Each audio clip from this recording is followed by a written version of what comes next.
Hello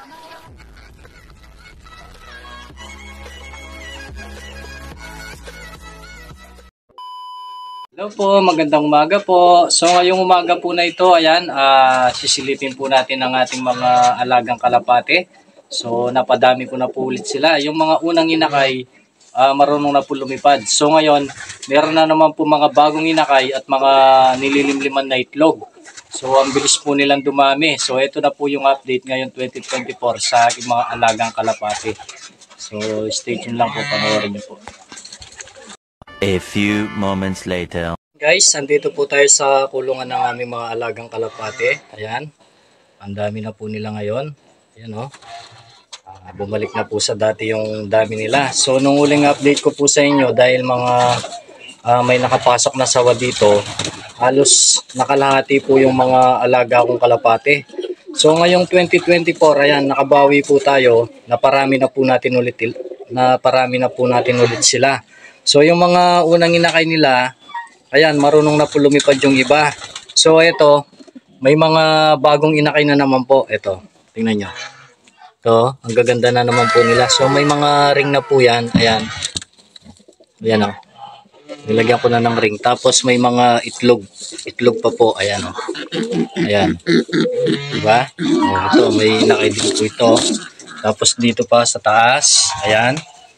So, ayan, meron pa pong itlog dito. Tapos dito. Ayan. Tapos may inakay din po dito.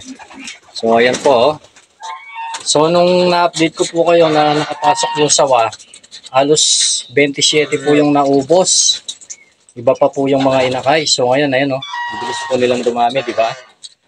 Oh, mabilis lang po makapagparami ng kalapate kasi kahit ganyan pa lang po yung inakay nila, nangingitlog na naman po sila.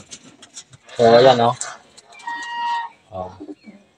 Kumusta po yung mga alaga ninyong kalapati, guys? Ayan, sana'y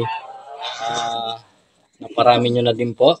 At more training po sa mga kalapati para sa pagkarera. So, sa mga nagkakarera po, good luck po sa inyo. Sana'y makuha nyo yung premyo o panalo. So ito po mga pang racing din po ito, kaso hindi po kami sumama sa mga pangkarera. So pang-alaga lang po talaga namin dito sa farm. Tapos pagka dumami, pakakawalan, ayun po yung spot po dito ng mga bisita ni Bossing. So kaya pinaparami po niya. Ayan o. Maganda po kasi yung mga kalapating pagmasdan kapag marami, tapos sa daan bumababa sila, tapos pakakainin mo lang, malilibang ka talaga. Ayan.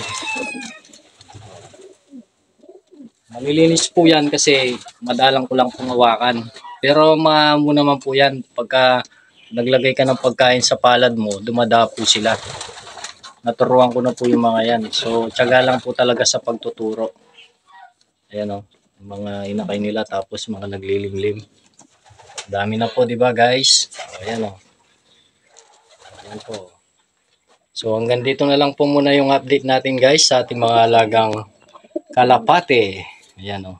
Mga kalapatids. Ayan o. Good luck po sa inyo, mga kalapatids, sa pagkarera ng inyong mga alagang kalapate. Training nyo po ng mabuti. So good luck po. Bye-bye.